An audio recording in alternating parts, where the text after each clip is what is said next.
Essa segunda apresentação era bem mais curta, de forma que eu acho que vai sobrar bastante tempo para a gente fazer as perguntas, não só dessa apresentação específica, mas também da primeira, que nós ocupamos praticamente o tempo todo, não tivemos perguntas. É a situação mais comprometedora até algum tempo atrás, até termos conhecimento real do que isso representa no dia a dia, dos obstetras. Toda criança que desenvolvia esse quadro era imediatamente envolvido na assistência obstétrica. Isso era uma coisa que perdurou durante muitos anos, até que cerca de uma década e meia atrás, se verificou que os quadros de paralisia cerebral, eles são minoritariamente associados ao processo de nascimento.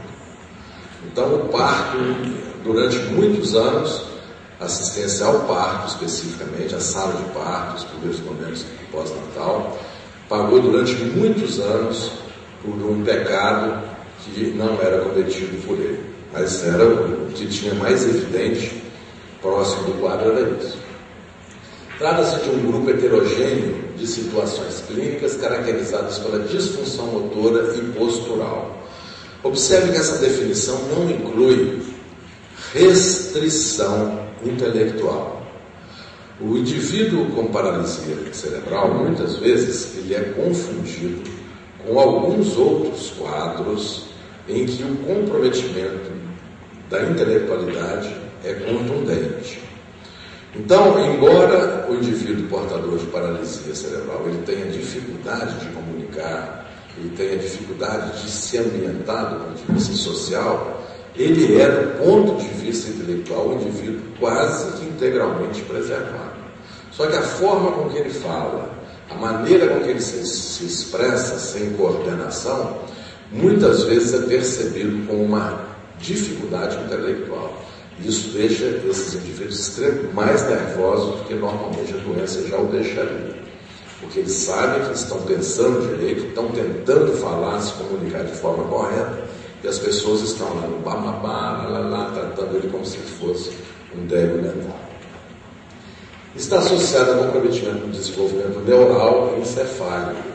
Então, os senhores sabem aqui uma breve informação também, desculpe se for novamente revisitar conhecimentos já adquiridos, o último trimestre da gravidez e os primeiros momentos do pós-natal, eles são caracterizados por um processo que nós chamamos de mielinização, em que os setores da córtex começam a ser individualizados. O professor Celso Cordeiro, quando ele fazia cardiografia lá no Hospital da Cruz Vermelha, que foi um dos pioneiros lá, junto com o professor Manuel Maurício, ele era residente nessa ocasião, o que acontecia? Eles tinham um sinal de determinar a reatividade fetal que nós usamos até hoje na cardiografia.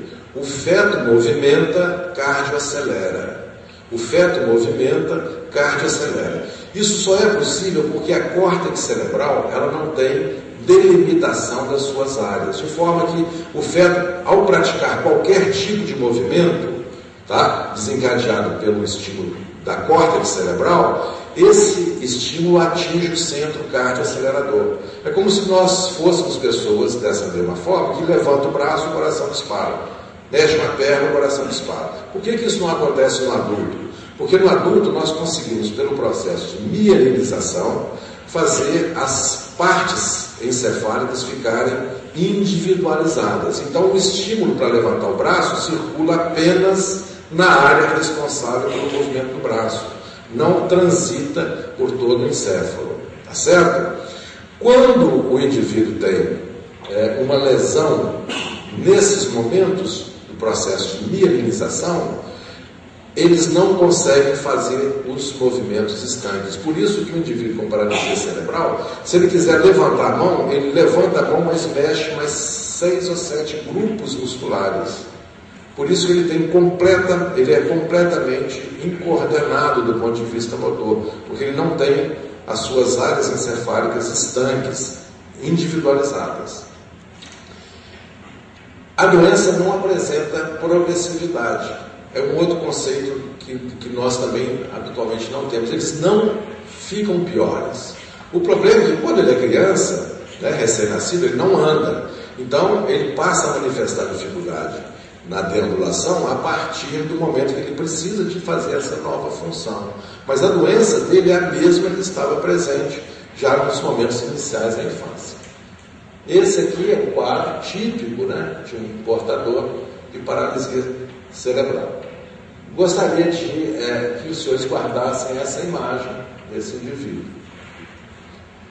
Considerando uma incidência global, nos Estados Unidos, 3,6 casos para cada 1.000 crianças que foram avaliadas aos 6, 8 anos de idade. Entre 6 e 8 anos de idade, que é a época ideal para se avaliar esse quadro.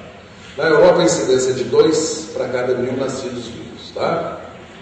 No Brasil, se desconhece a real incidência disso, até porque os casos são subnotificados.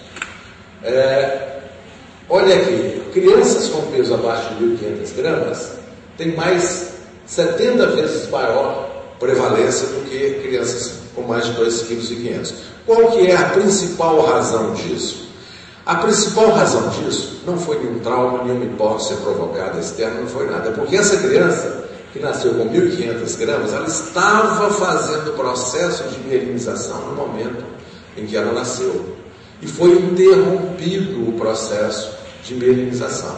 Então ela faz uma paralisia cerebral porque não foi dado tempo de permanência dela dentro do útero para desenvolver e concluir em grande parte o seu processo de maturação encefálica. Isso é muito importante porque isso aqui é que faz os obstetras e pediatras terem pavor do parto prematuro, principalmente do parto muito prematuro. Lá no meu hospital, parto de 1.000 gramas para frente, sai tudo, sai. Aos 6 anos descobre que ele tem um quadro de paralisia cerebral que muitas vezes passou ainda despercebido, porque às vezes de pequena monta, mas vai mostrar lá na frente uma lesão dessa. 10% das crianças nascidas com idade gestacional abaixo de 25 semanas, pelo mesmo processo, é isso? E 8%, você veja que nós estamos falando de 3, 2 em 1.000 nascimentos, e crianças abaixo de 800 gramas, nós já estamos falando de porcentagem em relação a 100 nascimentos, 8 a cada 100 nascimentos. Olha aqui, isso revela baixa qualidade de atenção obstétrica e neonatal. Isso eu entendi o porquê. Mas não é do parto. Vocês vão entender aonde que nós erramos. Já deu para entender que um dos momentos em que nós erramos é quando nós deixamos nascer crianças com menos de 1.000 gramas e 1.500 gramas. Quer dizer, às vezes de forma que lutamos e não impedimos o nascimento dessas crianças, falhamos. Quanto mais prematuro tem uma comunidade, maior risco de ter essa doença. Impõe a toda a sociedade um custo assistencial extremamente elevado. Esse custo ele é econômico, financeiro, emocional, tá? É um trauma, são crianças que habitualmente, do ponto de vista orgânico, vivem muito, eles não são portadores, na grande maioria das vezes, de doenças que encurtam a sua sobrevida, então eles vão viver durante muitos anos na dependência de alguém, seja da sua própria família, seja da comunidade que sustenta as instituições responsáveis por ele. Resulta em desgaste afetivo e econômico, isso aí. Olha, 1/3 dos casos são antinatais, ocorrem antes do nascimento. 1/3 intrapartais e 1/3 após o parto. Esses números não alteraram, isso é um trabalho de 20 anos e mantém-se essa mesma incidência dos quadros. 1/3, 1/3 e 1/3. Tá? Essa é uma figura bem interessante, que tenta mostrar a distribuição disso, infecções, anomalias, né? Baixo peso ao nascer. E aqui nós vamos falar rapidamente das causas, tá? Porque são muitas. Primeira delas, anomalias congênitas.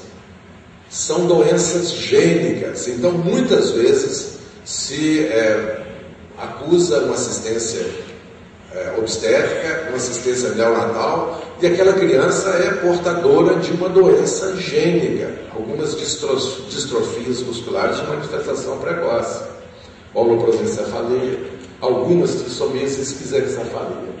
E infecções congênitas, CMV, sífilis, varicela, alguns poucos casos de toxoplasmose, infecções congênitas. O sofrimento fetal crônico e grave,